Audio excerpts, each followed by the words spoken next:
So apparently I didn't have it on my YouTube page before, but I just wanted to share with you guys the paper called The Principle of Plant Evolution. It's a gloriously short paper. I'll read it out to you. July 6, 2016. This was almost 3 years ago. A fundamental principle of nature is as follows concerning planet formation and evolution. In stellar metamorphosis, planets and exoplanets are evolved dead stars. We know this. A simple, fundamental principle or law is stated along with the reasoning. A planet forms as it evolves. This is probably the most important principle in this entire theory. A planet forms as it evolves. This law states quite clearly that a planet does not form and then evolve. The process of planet formation is its process of evolution. This releases the assumption of Earth forming as is and then remaining relatively unchanged when in fact the opposite is true. As the Earth was evolving from a much hotter, bigger, more energetic state, it was forming. In fact, this is probably the most important principle in all of astronomy and astrophysics. Here it is, this tiny little paper. It's so important that when I was first trying to figure out what to call this damn theory, I was like, what am I going to use? What kind of wording can I use to make sure I find it on Google when I, reference it and people look for it? Because it can't be anything similar to what the dogma says is true, because then people will get confused and think it's the same thing. And I didn't want to confuse people. I want people to know clearly this is a completely different worldview, it's a completely different theory than what they teach in universities. In fact, it's so important that I was going to call it the theory of planetary evolution. That's what I was going to call it. But then I was like, the theory of planetary evolution. It didn't fully encompass the discovery when it came to stars, because the stars are the young hot planets. If I was going to call it the theory of planetary evolution, then people would kind of think that it's like, it starts right there and then it goes down. But that negates the very beginnings of the planet when it's very young, hot, big, and bright, and is just this ball of freakishly hot plasma. That being said, keep that in mind when you read articles written by the dogmatists where they say, we see planets forming. No, you don't see planets forming. What you see is a big disk and then something that's already there carving a path through the disk. Think of it a good analogy to understand what they're looking at, as you would say you have to mow your grass or mow the lawn. When you mow the lawn, okay, it's not that the lawnmower is forming as you mow the lawn.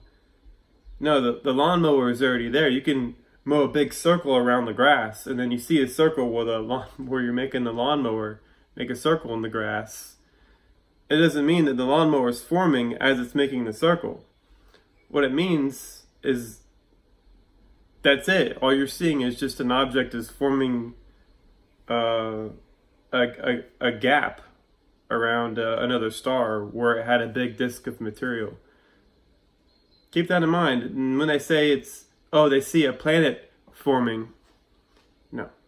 That planet had already been there. What they're looking at is a giant debris disk of some previous collision event that caused a whole bunch of shrapnel to get surrounded to surround a star, and then the objects that were already there carved a path around that big field, just like a lawnmower would if you're mowing the grass. Okay, enough of that. And I don't like to talk about really famous what do you call, big science ideas that the universities push and make it real famous and stuff, because they already have enough mouthpieces going off about it. But I couldn't resist with this specific example. With the black hole discovery, I don't think they didn't find anything, man. They're making crap up. I don't know what they're doing, but at taking data points and cherry picking all the data points and making it look like something's there, who knows what they're doing, okay? You could just disregard all that. And I'm going to read something out to you and determine for yourself what's really going on here. The essential result of this investigation is a clear understanding as to why the Schwarzschild singularities do not exist in physical reality.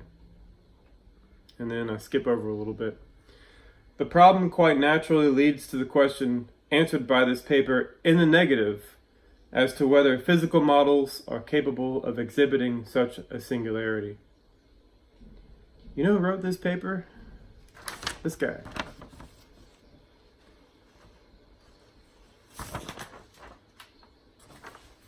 So the fact that people are saying this relativity theory or Einstein predicted black holes and all this stuff, no, it didn't. He says they're physically impossible. Right here. This paper was written in 1939.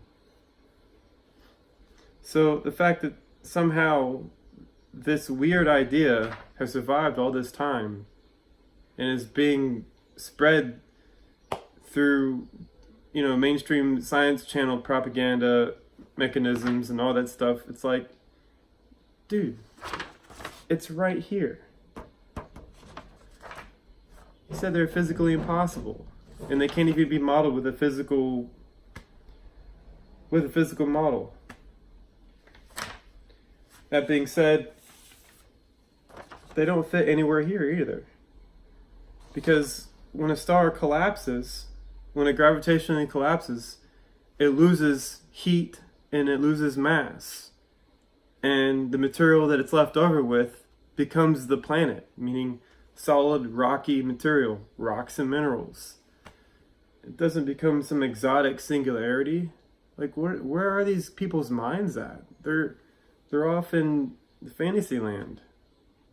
So the fact that they think they're seeing this fantasy object, they're not doing science anymore, man. They're just making things up. They've abandoned science when it comes to that stuff a long time ago. Now it's more or less like they're just keeping up with appearances, I guess. Alright, guys. Most important principle, I will link this paper to the bottom of the page. Make sure that this is fully understood, because it's so important. A planet forms as it evolves. Planet formation is the process of planetary evolution. Meaning the Earth isn't done forming yet. It's still cooling off. It's still getting to its end dead state. As with all the planets, they're still very turbulent. They're still very hot in their interiors. The dead worlds, they're not as hot, but they're mostly dead. And just look at the objects as being evolutionary structures. Ignore what the establishment says where they formed in place, and there's nothing special about them, and then they push the special features to the sun. The sun is special, but it's not. It doesn't have the majority of the history. It's a very young object in comparison. Alright, guys. Baz, can't wait to see that new video that you're making. It looks really, really good, dude. Alright, later.